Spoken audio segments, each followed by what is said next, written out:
Enforcement directorate ने पीए के रोज तेलंगाना के वजीर आला रेवंत रेड्डी को साल 2015 के कैश फॉर वोट केस में एक ताज़ा समन जारी किया। रेवंत रेड्डी को 16 अक्टूबर को ईडी अदालत में हाजिर होने की हिदायत दी गई है। वाज़ेह है कि साल 2015 में रेवंत रेड्डी, जो उस वक्त टीडीपी के एमएलए थे, एमएलसी इलेक्शन के मुवाफिक वोट के लिए एमएलए एल्विस स्टीफन को 50 लाख की पेशकश करते हुए पकड़े गए थे। वाददा उन्हें इस मुकदमे में गिरफ्तार किया गया था और जमानत पर रिहा कर दिया गया।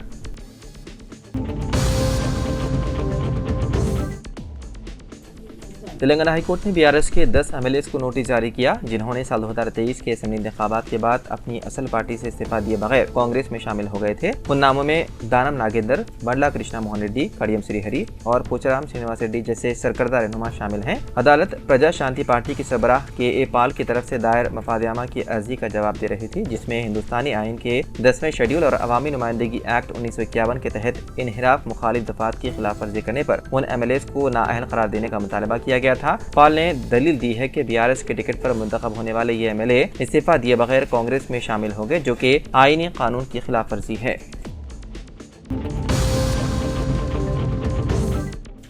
तेलंगाना ड्रग्स कंट्रोल एडमिनिस्ट्रेशन ने वनपर्ती और नारायणपेट अजला में 2 क्लिनिक्स पर छापे मारते हुए अद्वियात का गैर कानूनी जखीरा जब्त किया, जो फरोख्त के लिए रखा गया था। एक इत्तला की बुनियाद पर डीसीए के ड्रग इंस्पेक्टर्स ने 2 अफराद के क्लिनिक्स पर छापा मारा, जो ये झूठा दावा करके अद्वियात फरोख्त कर रहे थे कि वो एलोपैथिक प्रैक्टिशनर्स हैं। पहला छापा एक क्लिनिक पर मारा गया, जिसे एक नाअहल मेडिकल प्रैक्टिशनर्स वनपर्ती जिले में चला रहा था। हुक्काम ने 28 मुख्तलिफ अक़साम की दवाएं जब्त की, जो गैर कानूनी तौर पर फरोख्त के लिए रखी गई थी। दूसरा छापा नारायणपेट जिले के नाडुगोर्थी गांव के एक क्लिनिक पर मारा, जहां डीसीए ने 30 अक़साम की दवाएं जब्त की।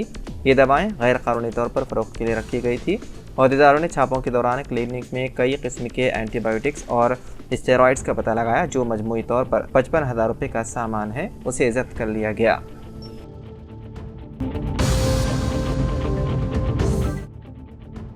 AICC general secretary Priyanka Gandhi 12 अक्टूबर को उपल में वाक़े राजीव गांधी स्टेडियम के करीब आंजहानी राजीव गांधी के मुजस्समे की नकाब कुशाई अंजाम देंगी। साबिक़ रुकन राज्यसभा वी हनुमंत राव की मसाई से स्टेडियम के रूबरू आंजहानी कायद का मुजस्समा नस्ब किया जा रहा है। मुजस्समे की तनसीब के लिए हनुमंत राव ने भूमि पूजा का अहतमाम किया। उन्होंने कहा कि AICC secretary incharge Telangana Vishwanathan ने प्रियंका गांधी के हाथों नकाब कुशाई से इत्तेफाक किया। विश्वनाथन ने हनुमंत राव के हमरा स्टेडियम का मुआयना किया और मुजस्समे के मकाम का जायजा लिया। बताया गया है कि प्रियंका गांधी के अलावा वज़ीर आला रेवंत रेड्डी, सदर प्रदेश कांग्रेस महेश कुमार गौड़ और दीगर कायदीन इस तकरीब में शिरकत करेंगे।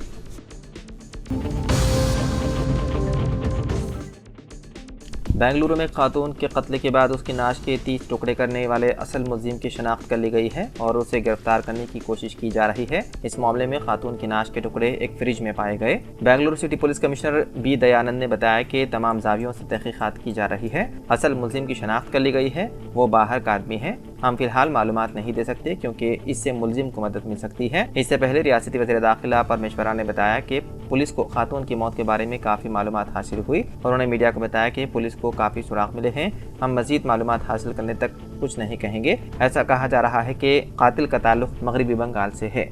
बताया गया है कि यह खातून महालक्ष्मी सिंगल बेडरूम मकान में अकेले रहती थी। Senior police officer Satish Kumar ने बताया कि महालक्ष्मी का ताल्लुक नेपाल से है, लेकिन उसका खानदान 30 साल कबल कर्नाटक मुंतकिल हो गया था और खातून शोहर से अलहदा होकर बेंगलुरु में रह रही थी। वो एक मॉल में काम करती थी। उसका साबिक शोहर किसी दूसरे शहर में काम करता है। पुलिस को जब नाश के टुकड़े मिले, वो मस्क शुदा हालत में थे और उसमें कीड़े पड़ गए थे। पुलिस को शुबा है कि नाश के टुकड़े मिलने से 2 हफ्ते कबल उसका कत्ल कर दिया गया था।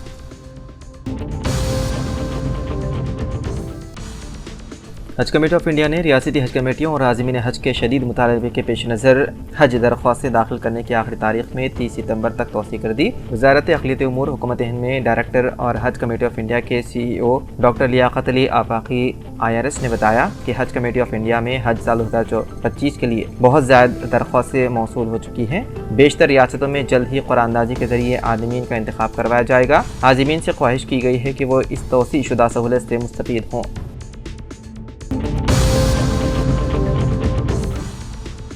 रियासत कर्नाटक के वज़ीर आला सिद्धारमैया को हाई कोर्ट से लगा बड़ा झटका। मैसूर अर्बन डेवलपमेंट अथॉरिटी घोटाले में उनके खिलाफ मुकदमा चलाने गवर्नर के फैसले को मंसूख करने की उनकी जानिब से दाखिल करदा दरख्वास्त को खारिज कर दिया गया। इस मामले में हाई कोर्ट ने 12 सितंबर को केस की समाअत मुकम्मल करने के बाद अपना फैसला महफूज कर लिया था। वाज़ेह है कि गवर्नर थावरचंद गहलोत ने कर्नाटक में MUDA ज़मीन अलाटमेंट घोटाले के सिलसिले में वज़ीर आला सिद्धारमैया के खिलाफ वजह बताओ नोटिस जारी की थी। इस मामले में जांच शुरू करने और सिद्धारमैया के खिलाफ मुकदमा चलाने की दी गई थी मंजूरी।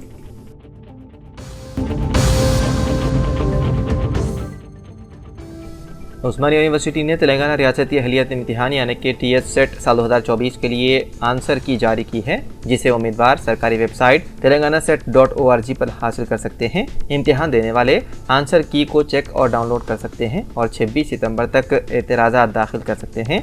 तेलंगाना भर की यूनिवर्सिटियों और कॉलेजों में असिस्टेंट प्रोफेसर और लेक्चरर के ओहदों के लिए उम्मीदवारों की अहलियत का जायजा लेने के लिए TS सेट का इम्तिहान 10 से 13 सितंबर साल 2024 तक मुनक़िद किया गया था। मार्किंग स्कीम के मुताबिक हर सवाल में 2 नंबर होते हैं।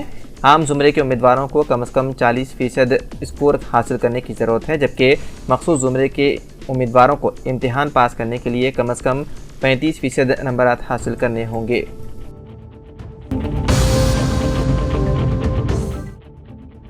तिरुपति के लिए जाने वाली परवाज़ मंगल की सुबह तकनीकी खराबी की वजह से हैदराबाद एयरपोर्ट पर वापस लौट आई। रिपोर्ट के मुताबिक तैयारी ने सुबह 6:30 बजे राजीव गांधी इंटरनेशनल एयरपोर्ट से उड़ान भरी थी और सुबह 7:30 बजे तिरुपति बैनुल-अक़वामी हवाई अड्डे पर उतरने की तवक्को थी। एक मुसाफिर के हवाले से बताया गया है कि अमले ने मुसाफिरों को मुत्तला किया कि इंजन में तकनीकी खराबी की वजह से परवाज़ राजीव गांधी इंटरनेशनल एयरपोर्ट की तरफ लौट रही है। ताहम अलायंस एयर ने वाक़े के बारे में कोई भी जवाब नहीं दिया।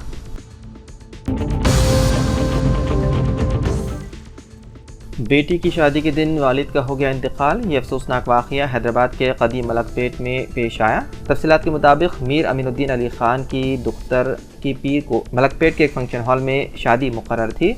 उसी दिन सुबह दुल्हन के वालिद का मुख्तसर सी हरारत के बाइस इंतकाल हो गया। उनके इंतकाल से घर में सफ़े मातम बिछ गई। उसके बावजूद मरहूम के ब्रदरान ने शादी मुलतवी न करने का फैसला किया और तयशुदा प्रोग्राम के मुताबिक रात में तकरीब निकाह अंजाम पाई। मरहूम की नमाज जनाजा बाद नमाज दोहर मस्जिद ज़ियाउल हक़ कदीम मलकपेट में अमल में आई और तदफीन अमदो मियाँ कब्रिस्तान दुधबौली में अंजाम पाई। पसमानदगान में अहलिया के अलावा दुख्तरान शामिल हैं।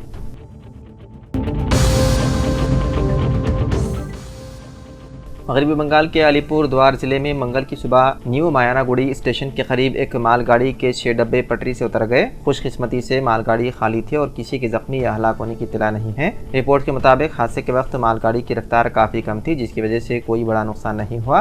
हादसे के बाद रेलवे सर्विस में किसी भी किस्म की रुकावट की इत्तला नहीं मिली। मौके पर मौजूद ऐनी शाहिदीन ने बताया है कि वाक़े के दौरान ट्रेन की रफ्तार सुस्त थी, इसलिए हादसे के असरात मामूली रहे। बताया गया है कि हादसे की वजह से पटरी के करीब 2 बिजली के खंभे और पानी की पाइपलाइन को नुकसान पहुंचा। हादसे के फौरी बाद सीनियर रेलवे हुकाम मौके पर पहुंचे और इमदादी कार्रवाइयां शुरू की। रेलवे ज़रा ने बताया है कि हादसे की वजूहात का अभी तक पता नहीं चल सका, ताहम तहकीकात है जारी।